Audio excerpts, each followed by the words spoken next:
안녕하세요. 즐거운 책방입니다. 네, 오늘 소개해드릴 책은요, 될 일은 된다 라는 책이에요. 오늘 5번째 시간이고요. 오늘 소개해드릴 부분은 이 책의 한 3분의 1을 차지하는 부분이에요. 왜냐면 이분이 정말 이 일을 좋아하게 되고 열정적으로 이 일을 하시게 되고요. 그 일로 인해서 정말 사업이 어마어마하게 크게 성장을 해요. 큰 성공을 거둬요. 그래서 이분이 그 성공을 통해서 또 배우는 것이 있어요.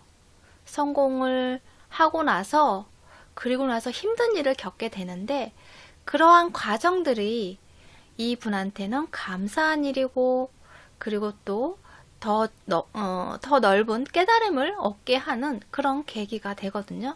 그래서 이 부분이 책의 한 3분의 1을 차지하는데 다 설명을 하자면 길어서 그걸 간략하게 소개를 해드리고 요점만 이분이 말씀하고자 하는 그런 내용의 포인트만 잠깐 소개를 해드릴까 해요. 그래서 이분이 그 사원을 짓고 그런 명상 사원을 운영을 하시잖아요. 그리고 또 건축업을 하셨고 그러다 보니까 일이 많아졌잖아요. 교수 일도 하셨고 그래서 일이 너무 많아지다 보니까 나중에는 이제 교수 일을 그만두셨어요. 왜냐면 그 학교 측에서는 정식 그 교수로 강의를 했으면 좋겠다고 말씀을 했기 때문에 이분은 그렇게까지 거기에다가 시간을 투자할 수 있는 여력이 없는 거예요. 개인 사업으로 해서 벌여놓은 일이 있기 때문에. 그래서 그것을 거절을 해요. 거절을 하고 이제 그 건축 일을 하고 그리고 나서 그 사원에 대한 명상 수련 그런 사원에 대해서만 관리를 하거든요. 그런데 빌드 위드 러브라는 그런 건축 회사 그 회사에 필요한 이제 물건들을 사려고 시내에 나갔어요. 나갔는데 쇼윈도에 TV처럼 생긴 게 있는 거예요. 처음으로 개인용 컴퓨터가 나온 그 시점이에요. 그게 어떻게 생겼냐면요. 12인치 텔레비전 스크린에 플라스틱 타자기 키보드가 달려있는 물건이었던 거예요. 그리고 거기에 TRS-80이라는 그런 컴퓨터 이름이 부착이 되어 있어요. TRS-80 컴퓨터라고 써 있는 거예요. 그래서 그 컴퓨터에 녹음할 수 있는 플레이어가 따로 달려있는 정말 최초의 개인용 컴퓨터가 나온 시점이에요. 너무너무 호기심이 생기는 거예요. 그래서 $600를 주고 사요. 그 컴퓨터를. 그래서 집에 와서 막 이것저것 프로그램을 짜봐요. 그러니까 대학 다니던 시절에 조금 그 프로그램 짜는 법을 좀 배웠어요. 그래서 그 경험을 바탕으로 그리고 또 거기에 설명서는 자세하게 되어 있지가 않은 거예요. 최초의 개인용 컴퓨터이다 보니까 자세한 뭐 사용법이나 그런 거에 대해서 제대로 되어 있지 않았어요. 그래서 이분이 이것도 해보고 저렇게도 해보고 프로그램을 입력을 하면서 프로그램을 짜봤어요. 그렇게 계속 반복적으로 테스트를 하면서 그 재미에 쏙 빠지게 된 거예요. 그러면서 나중에 그 자신이 회계를 사용하잖아요. 그거에 대한 프로그램을 짜요. 회계 프로그램을. 그래서 그걸 한번 자신의 사업에 대입을 해보고 그러면서 사업의 시작이 돼요. 그러한 과정에서 또 이제 모르는 게 있고 막히거나 하면 그 판매한 직원한테 가서 물어보면 오히려 더 모르는 거예요. 판매만 할 줄 알지 그 프로그램 그 자체에 대해서는 잘 모르고 있었던 거예요. 그래서 오히려 이분한테 프로그램에 관련된 고객들의 그런 문의가 있으면 보내도 되겠냐고 오히려 더 마이크 싱어님한테 보내도 되겠냐고 물어보는 거예요. 그래서 알았다고 해놓고서는 뭐 설마 오겠어? 했어요. 그런데 자꾸 문의가 들어오는 거예요. 직접 찾아오는 사람들도 있고 그래서 그렇게 가르쳐주고 자신이 아는 부분에 대해서 가르쳐주고 그렇게 해요. 그러면서 사람들이 자신이 원하는 형태의 그런 프로그램을 짜달라고 요청이 들어와요. 그래서 어떻게 해요? 또 그 일을 했죠. 그러면서 그런 부분에 대해서 이렇게 말씀을 하세요. 나는 사람들 돕는 일을 진심으로 사랑했다. 그들이 머릿속에 목소리를 잠재우는 법을 배우기 위해 내게 온 것이든, 집을 지어 달라고 온 것이든, 프로그램을 짜달라고 온 것이든 아무 상관이 없었다. 어느 것이나 내게는 똑같았다. 나는 프로그래밍 일을 열렬히 사랑했고 그 재능을 살려 사람들을 돕는 일 역시 사랑했다. 그러니까 정말 이분이 정말 좋아하는 일을 찾게 된 거예요. 그것이 바로 프로그래밍 그 일이었어요. 그러다 보니까 자기가 좋아하는 일을 정말 열심히 하게 되고 신나서 하게 되잖아요. 그러면서 사람들이 그거에 대해서 요청이 들어오고 그럼 요청에 대해서 일이라고 생각하는 것이 아니고 즐겁게 그 사람들을 위해서 최선의 노력을 해 가는 거죠. 그래서 그 사람들이 원하는 대로 내가 해줄 수 있다는 그런 능력을 가지고 있다는 것에 대해서 되게 감사하게 생각하고 기쁘게 생각하고 그렇게 생각을 하고 그 일을 행해요. 그러다 보니까 점점 커진 거예요, 사업이. 요청도 많이 들어오고 처음에 그 생긴 컴퓨터이다 보니까 얼마나 많은 사람들이 그것을 원하겠어요. 정보도 없고 가르쳐 주는 사람도 없고 그런 기간도 없고 하니까 많은 사람들이 요청이 들어온 거예요. 그래서 입소문이 퍼져서 점점 큰 일을 맡게 돼요. 자신의 성공에 대해서 이렇게 말씀하세요. 나의 성공 공식은 매우 단순하다. 내 앞에 놓인 모든 일을 개인적인 결과에 연연하지 말고 가슴과 영혼을 다해 최선을 다한다. 우주가 직접 나에게 준 일이라고 생각하면서 한다. 왜냐하면 실제로 그러하기 때문이다. 이분은 명상을 하면서 그런 창조적인 그런 영감을 얻어요. 그래서 그 프로그램 개발하는 일에 대해서 자신이 가지고 있는 능력만이 아니고 그 이상의 능력을 발휘하게 되거든요. 그러니까 명상하는 것이 집중력을 좋게 해주는 것도 있지만 창조적인 그런 활동을 할 때 참 좋다고 하거든요. 그래서 구글에서도 그런 명상하는 그런 시간을 따로 갖고 그런 시스템이나 그런 프로그램을 자꾸 직원들한테 권하는 것이 그만큼 창조적인 일을 할 때 영감을 떠오르게 하고 그런 것에 영향을 많이 준다고 해요. 그래서 그럴까요? 예술하시는 분들이 어떤 아이템을 콘텐츠를 생각을 하고 거기에 대해서 작업이 시작을 하면 영감이 막 떠오른다고 하잖아요. 그거에 대한 영감이 그래서 그걸로 창조적인 작업을 하잖아요. 예술적인 작업을 하잖아요. 그런 것처럼 이분도 자신이 막 신나서 즐겁게 그 일을 행하면서 그런 영감들이 자꾸 떠오르는 거예요. 그 프로그램을 짤 때. 그래서 아주 꼼꼼하고 세세하게 확인해 그 수정에 거듭을 하면서 정말 완벽한 프로그램이 되도록 최선의 노력을 해요. 그러다 보니까 그런 그 프로그램을 받았을 때 그 고객들도 만족감이 너무 큰 거예요. 그러다 보니까 클 수밖에 없죠. 성장할 수밖에 없는 시스템이 돼버린 거죠. 그래서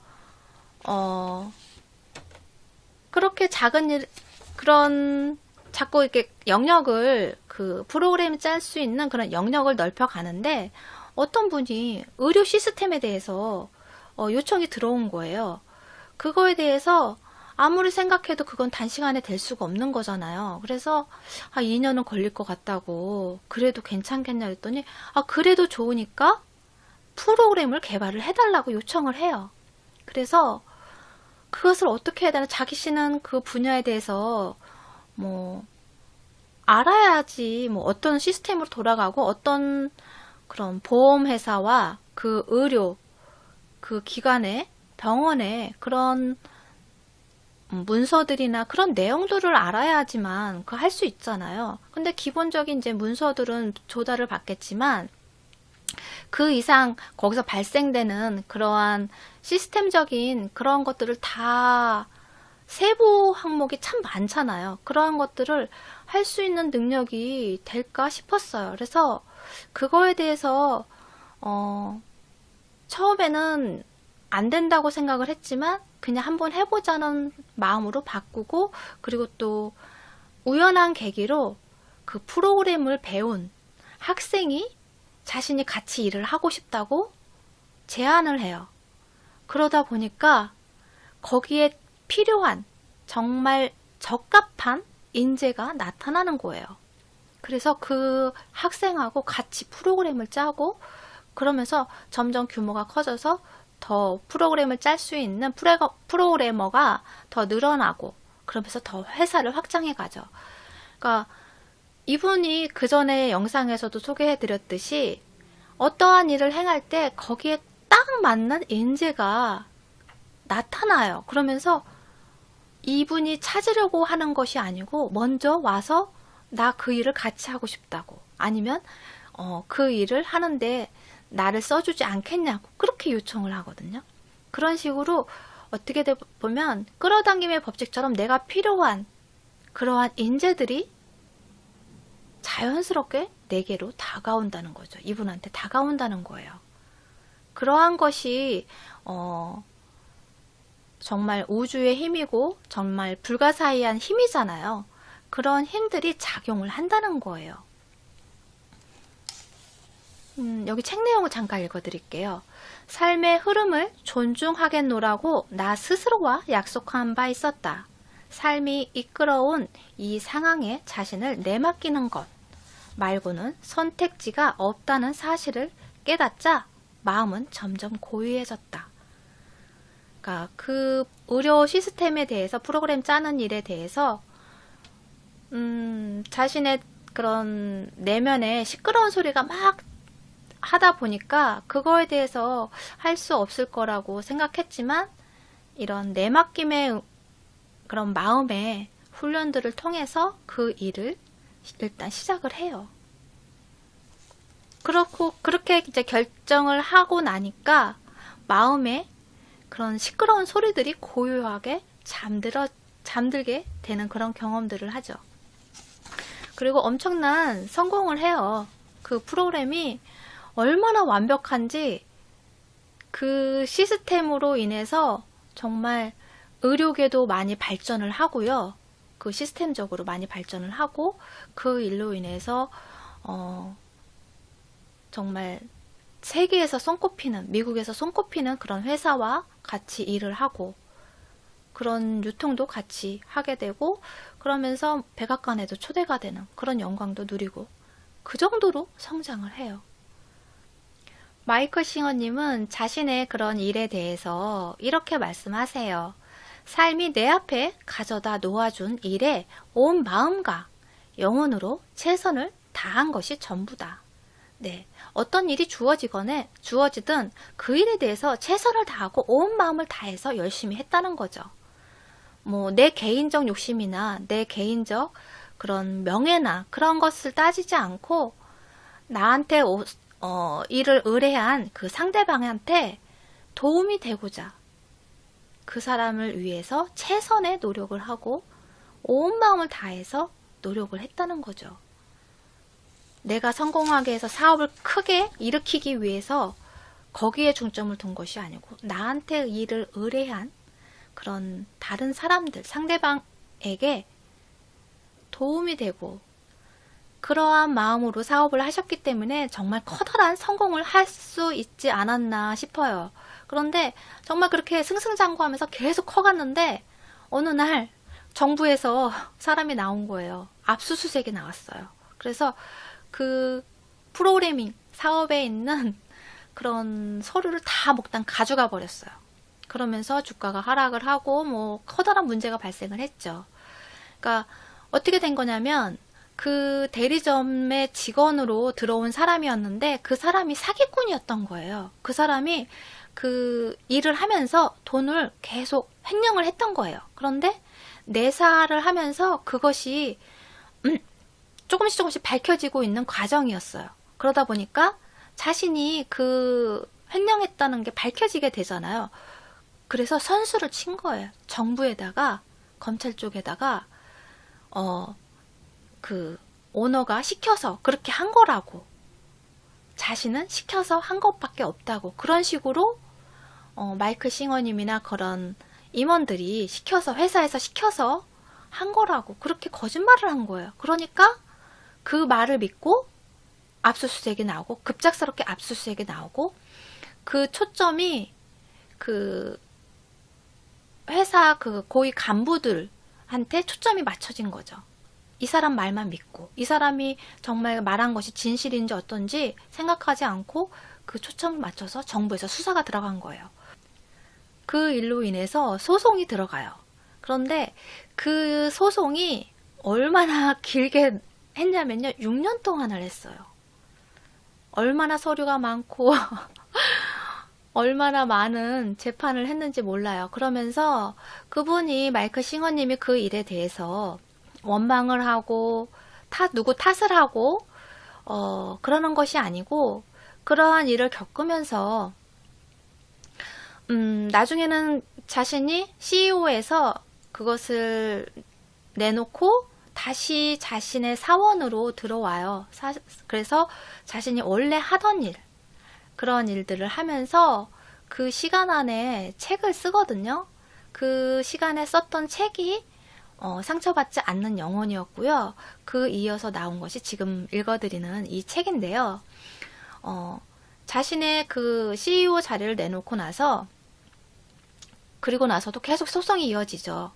그런데 그러한 과정을 겪으면서 자신이 재판을 도와준 그런 변호사나, 그리고 공정한 재판을 판결해 주신 그런 판사님이나 그런 많은 사람들, 그런 사람들에게 감사하는 마음을 갖고, 그리고 또 그 일을 경험함으로 인해서 내 삶에 대한 그러한 내맡김에 대해서 온전히 받아들이고, 그러니까 좋은 일이 있을 때만 내맡김을 하고 하는 것이 아니고, 안 좋고 힘든 정말 고통스러운 순간에도 내맡김의 삶을 살아가세요. 그러면서 지금 주어지고 행해지는 일에 대해서 감사하게 생각하고, 또 다른 감사의 그런 마음을 갖고 그것을 좋은 경험이라 생각을 하시죠. 그래서 여러분도 그러한 내가 내맡기고 그런 좋은 마음으로 한다고 해서 무조건 좋은 일만 일어나지는 않아요. 힘든 점도 일어나고 고통스러운 일도 일어나고, 그러한 과정을 겪으면서 어떻게 보면 시험하는 시험 단계라고 볼 수 있는데, 그러한 단계를 넘고 하면서 더 많은 깨달음을 얻게 되고 더 많은 감사한 일들을 알게 된다는 거죠. 그래서 여러분도 한번 이 책은 꼭 읽어보셨으면 좋겠어요. 그래서 삶을 살아가는데 조금은 내 마음을 평온하게 만들어주고, 그리고 또 내 삶의 방향을 어떻게 잡아야 하는지 그런 방향을 가르쳐주는 그런 책인 것 같아요. 그래서 도움이 되셨다면 구독과 좋아요도 부탁드릴게요. 네, 지금까지 들어주셔서 감사합니다. 다음 시간에 또 만나요.